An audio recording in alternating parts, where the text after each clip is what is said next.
When we are capturing voice of customer for a company that we're working with, we're doing it under the pretext that we're helping this company better understand who their best customer is.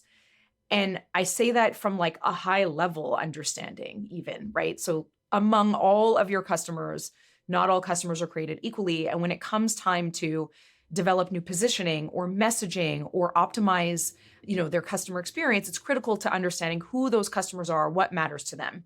And so we're doing this like higher level type of research. I say high level, but really what I mean is like foundational. But that's what we're really doing when we're capturing voice of customer. Welcome to the Forget the Funnel podcast, where our goal is to help you as a SaaS leader finally stop guessing, understand your best customers, and drive more predictable recurring revenue.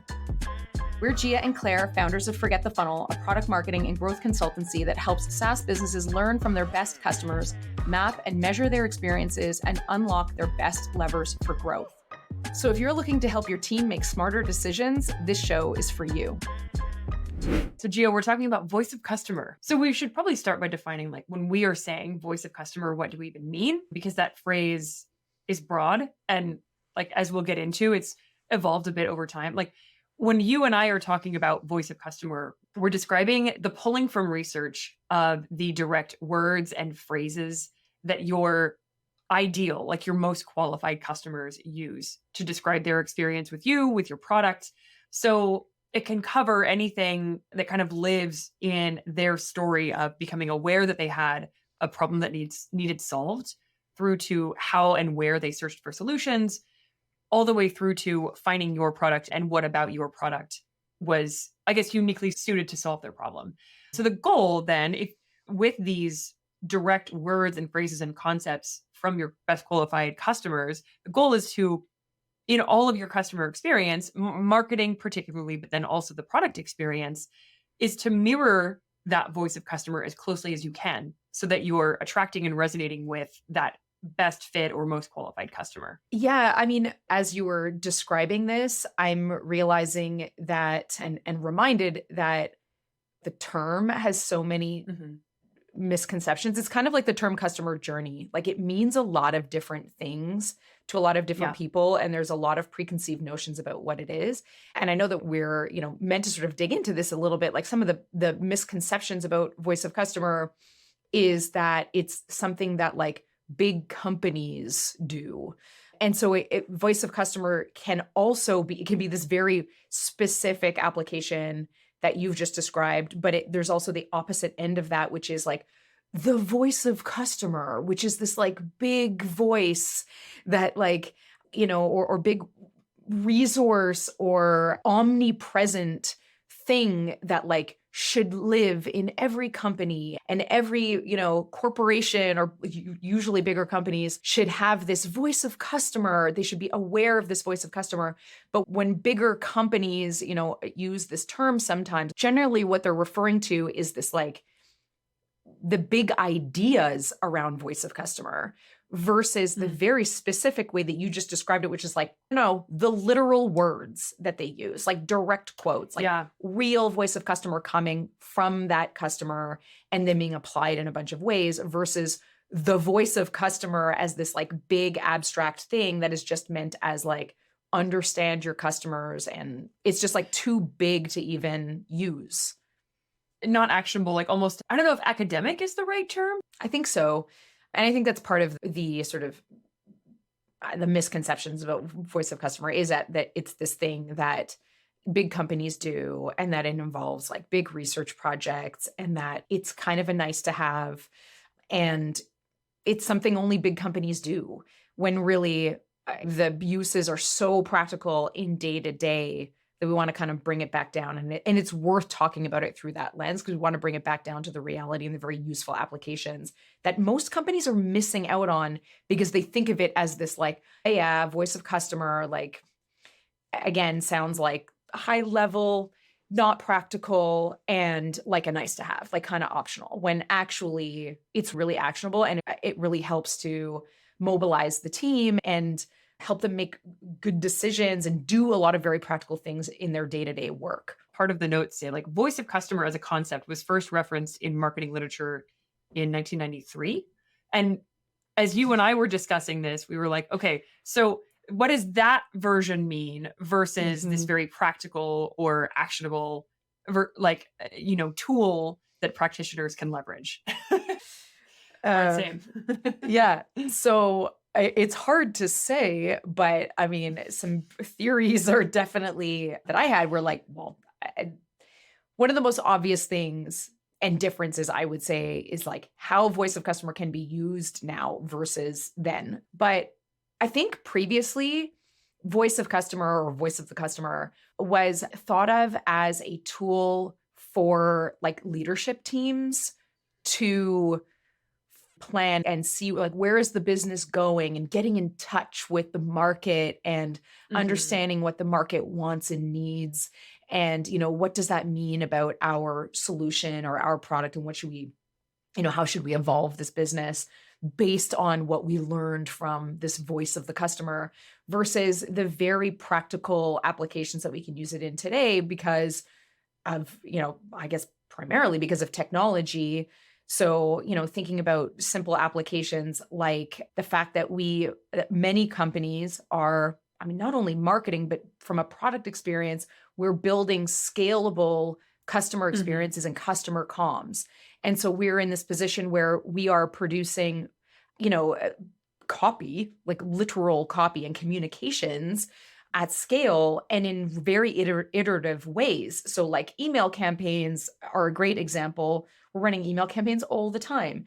So, it's not like we're producing, a an asset and then it lives on forever. We're constantly Mhm. evolving and iterating on what we're doing because of technology, because of, digital marketing. Marketing is very obvious too for all the same reasons that I just mentioned, right? Like we're running ads and running marketing campaigns on a, monthly, weekly, daily basis. We're constantly producing this stuff. And so it gives us an opportunity to leverage voice of customer on the daily versus this like tool for the leadership team. Messaging kind of goes without saying. Right. Obviously, we would use voice of customer to, like you mentioned before, like you should be using the language that your customers use. You should like mirror it back to them. And so there's a lot of strategy there in being really Mhm. thoughtful about your messaging strategy, reflecting the language that your customers use. I know that one that had a big influence on both of us was like Joanna Weeb's copywriting, but I would love for you to jump in, Claire, and talk about Joe's copywriting. Anyone who's in any customer facing role could stand to benefit from Joanna Weeb and like the ecosystem of copy hackers that she has built over the years. That's where I first heard of the phrase voice of customer. And Joe was using that phrase in this very actionable way. One of the things that we produce in our work, running customer interviews and then parsing those interviews for important insights, one of the outputs of that is this, what we internally, reference as a VOC brief, voice of customer brief.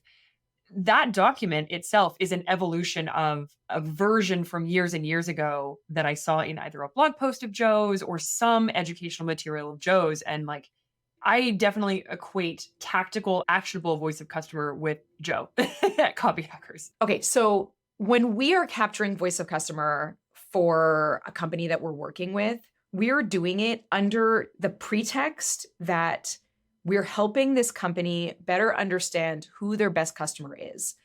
And I say that from like a high level understanding, even, right? So, among all of your customers, not all customers are created equally. And when it comes time to develop new positioning or messaging or optimize, their customer experience, it's critical to understanding who those customers are, what matters to them. And so we're doing this like higher level sort of type of research. I say high level, but really what I mean is like foundational. But that's what we're really doing when we're capturing voice of customer. So we do that, as I'm sure anybody who's familiar with our work knows, we use jobs to be done to guide those conversations and what ultimately captures that voice of customer. What we wanted to talk about here more specifically is the direct output of those conversations being Mhm.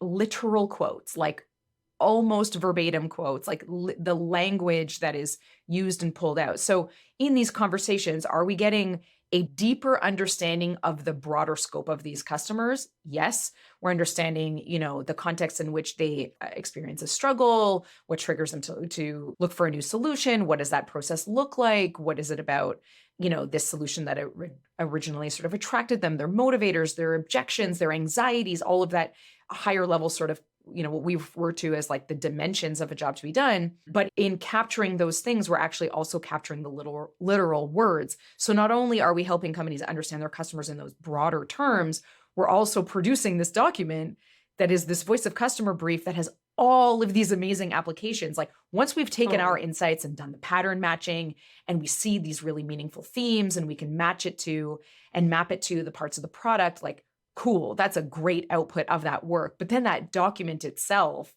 is so valuable that I just find it's one of the like unsung heroes of customer research is like the insights, of course, and the key takeaways and how is this actionable and what has the team learned and building empathy and better understanding. But then there's also this other document was sort of used in the process that has all these other applications. So I just wanted to sort of like level set that that's the context in which we tend to capture voice of customer, but there are many other ways you might capture a voice of customer that might not be with this like goal of trying to understand our best customers. So a good example of that is Joe with Copy Hackers. Like she's not trying to do this foundational research of helping companies understand their best customers. She's trying to help them craft copy that is going to convert better and be more effective. Right. And she's trying to give copywriters a tool to help do that really effectively.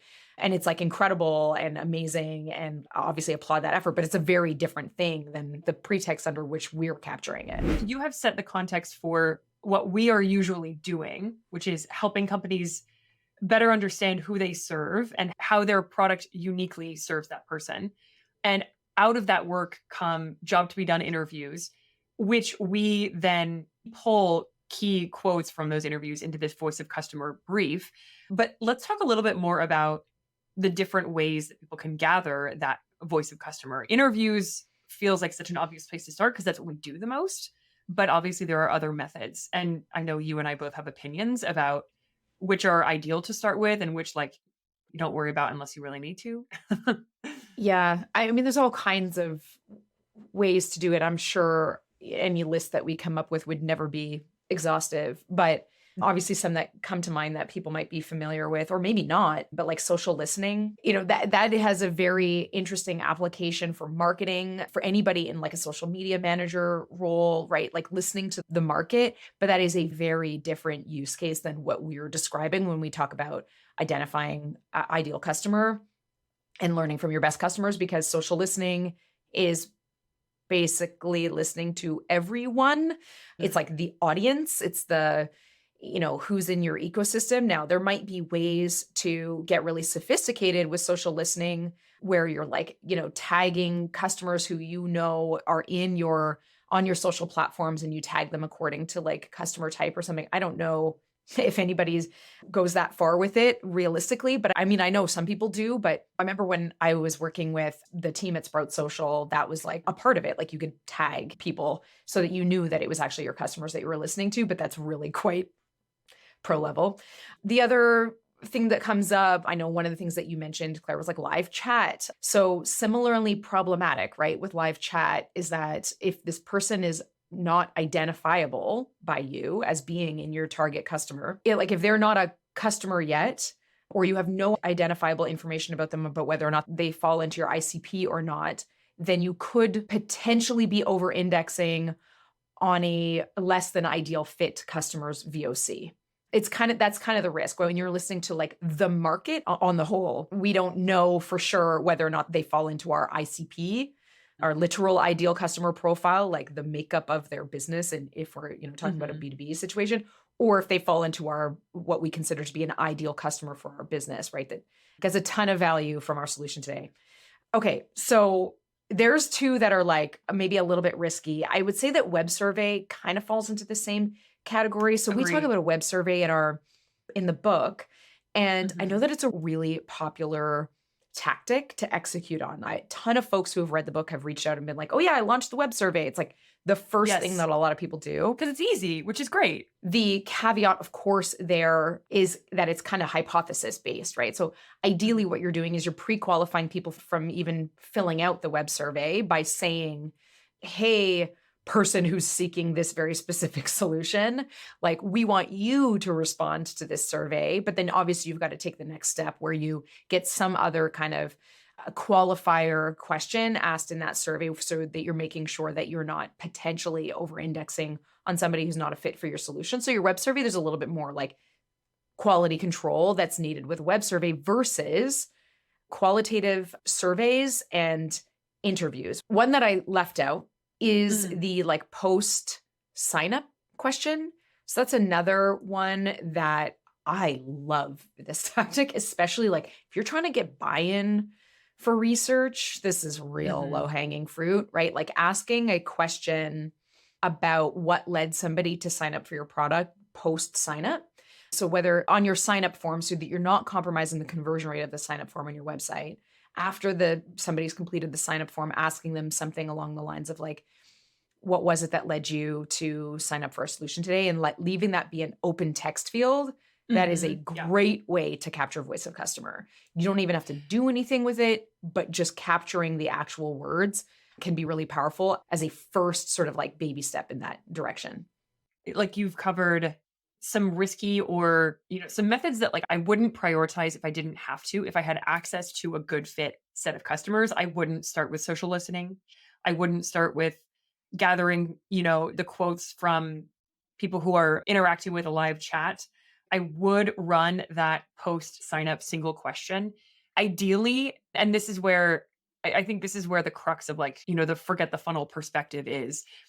Ideally, any voice of customer that you are gathering, you are able to filter through the lens of came from a good fit customer, came from our ICP. But this question that someone might respond to after they have just signed up for your product, you can go into your customer database and filter down and look at show me customers who are good fits, and then look at their answers to what was going on that led you to sign up. That's your best case scenario.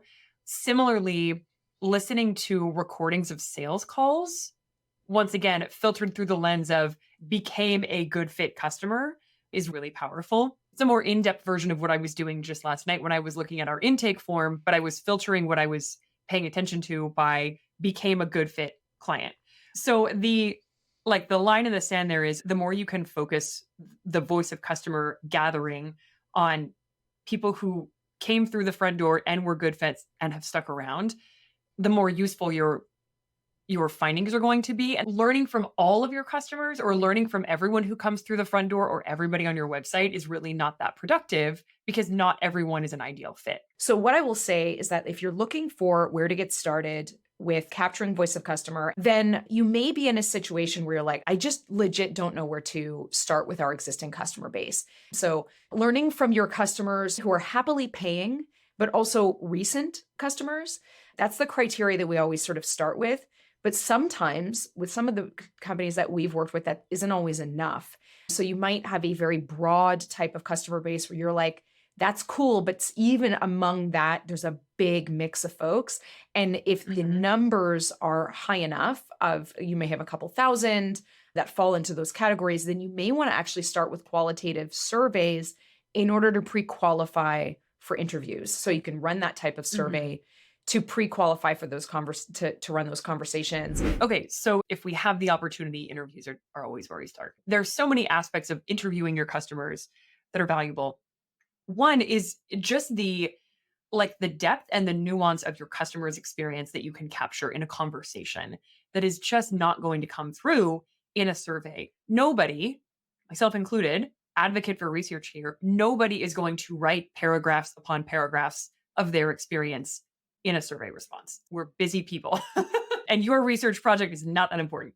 So an interview really allows you to understand your customer as a human being who was having a real life problem and looked for solutions to that problem, saw something compelling about your solution, and that ultimately convinced them to go with you versus anything else. And having that conversation is valuable for the capturing of the voice of customer, but also for just the team to be able to empathize with the people that you serve. Additionally, what you'll find from surveys are a whole bunch of people saying yours was easier or your product saves me time.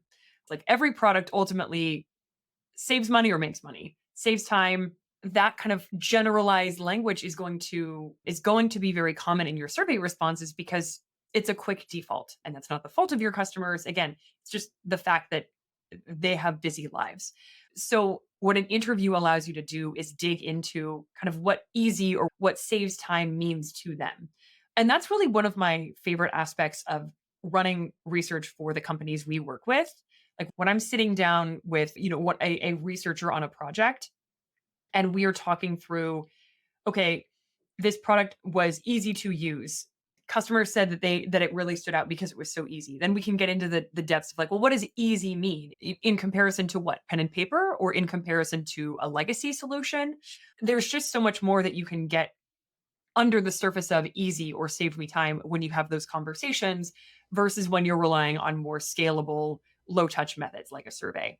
When we are running interviews, we are running jobs to be done style interviews because the goal of our research is always to help the companies we work with better understand who they serve, what struggles push those best qualified customers to seek a solution, and so on.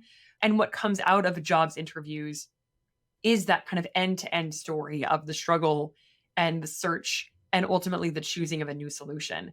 There are so many different, internally we refer to them as dimensions. I think you said it earlier on in this conversation. There's so many different dimensions of voice of customer that come out of those interviews, not just the language around what struggles pushed people or what about a new solution they were looking for, but also little words and phrases. It's a little bit silly to say this because to you and I, it seems really obvious, but as well as I do, we talk to a lot of teams that are like, oh yeah, we've been running interviews and I talk to my customers all the time, and never do they hit record. And or they hit record and it gets lost and never used. So absolutely, if you're going to be taking the time to identify the customers that you should be taking the time to actually get on calls with, record the calls, human transcribe the calls. The thing that I want to sort of also emphasize here is that, especially now, transcribing does not mean your automatic transcription software when we're talking about voice of customer. Huge difference. So if for any reason you are speaking to a customer that might not be a native English speaker, your AI transcription tool is going to have a very hard time. And then if it's your job to parse that transcript, it is going to take you so much longer. So always use, whenever possible, a human transcription service. We love Rev. Yeah, we've been using Rev for years. It's just night and day. There's a lot of really great AI transcription that exists. We have yet to find one that is high enough quality that we would give up a human being for. And predominantly the reason for that is if your customer has any sort of accent, it can be very difficult. Everything you said, definite +1, but also if there's the use of industry jargon in the conversation, an AI transcription tool is going to really struggle to understand what that jargon is, and it's going to substitute in, nonsensical words. What's interesting about the human generated transcription conversation is we have done some projects where Bob and the Rewired group have run interviews with a company. And the reason they run interviews is for the high level leadership decision making purposes, and they don't need the transcripts. And so there's been a situation where I've gotten into a folder of interview recordings and I've read the transcripts and they all come from pick your AI tool. And I'm like, we got to do these over again. We're not going to run the interviews again, but we're going to take these recordings and we're going to have them retranscribed, because in terms of applying that voice of customer, you're totally right. It just, maybe someday, but not yet. And we can remain hopeful. Yeah. So I know that we wanted to talk about an example of a company that we worked with. Now, just to back up for a second, we could probably reference any single one of the companies that we've worked with over the years that have benefited from voice of customer captured during customer Mhm. interviews. I would say every Mhm. single one of them has. We are always actually crafting, a messaging strategy based on that voice of customer Mhm. brief. So there's always new messaging that comes out of this work. But one example of a company that we worked with a couple of years ago, we actually ran these like qualitative surveys. And because this particular customer base was so engaged and there were so many Mhm. of them, we actually could get away with qualitative surveys with them. And yeah, we got a lot of very high quality survey responses. So if your customer base is highly engaged and Mhm. like loves you and there's a ton of brand affinity, which was the case with the example that we want to tell here, you might be able to get away with customer surveys. We would always advocate for not stopping there, obviously. And truth be told, the majority of the companies that we're working with are in the B2B, space, Mhm. and their customers are very busy and aren't very responsive to surveys like this in a nuanced enough way to actually leverage the voice of Right. customer. But this was an exception where we worked with a company where we ran qualitative surveys, got tons of responses, and the responses were rich and lots of Mhm. amazing voice of customer came out of it. So yeah, we started working with this founder and she was very interested in moving into a B2B market. And how they had been positioning and messaging the product thus far had really been around like speed of execution Mhm. and being Right. able to do like high quality life lapse for time lapse stop motion, being able to do like high quality stop motion very quickly and efficiently. And that was sort of what they had been leaning into from a messaging perspective. That was what they believed really was the most important thing about their offering. And when we got all these responses to the qualitative, really got to like emphasize that it was a qualitative survey that we ran. We're not talking about, multiple choice here at all. Open text got very rich responses. The emphasis was very different. So to kind of paint that picture of the assumption of the position in the market being like speed of content creation, the the H1, the hero section of the website said like shoot stop motion videos 10 times faster with this tool with Life Labs. And when we ran this survey, there's a question there that in the survey that prompted really helpful answers was something along the lines of like, what was going on that pushed you to look for a new tool to do this, to create like stop motion content? And it really wasn't about looking for a faster way. What we learned was that like the B2B users that this founder was trying to attract more of, they were looking for new content ideas or like new methods of content creation because what they had been doing, a lot of still photography, for example, had kind of gotten stale. And so I can read off some of the different quotes directly from customers. And as a beauty and lifestyle brand, I was looking for fresh new ways to create content. Someone said I needed exciting and eye catching content. I wanted photos that would come to life. I wanted to elevate my content. So there was really nothing about speed in what we were learning from ideal customers and what they cared about. And so, yes, we worked with this founder to rethink how the product was described and the H1 changed from shoot stop motion videos 10 times faster to increase engagement with stop motion. And then there's a little like H2 that was bring your brand to life with beautiful eye-catching videos. All of that came straight from voice of customer. And the results were really incredible. 93% increase in product signups, I want to say, from people getting to the site to downloading the product. Yeah. And that was just a couple months after the change had been made. I think it was 2 months later, we checked back and the signups had increased 92% or 93%. Yeah. Right. And we did more than change like this one section of the homepage. We worked with the founder to rethink the structure of the messaging, but all of what we did came from that voice of customer. Like we didn't go off into a conference room and like brainstorm what needed to go on the page.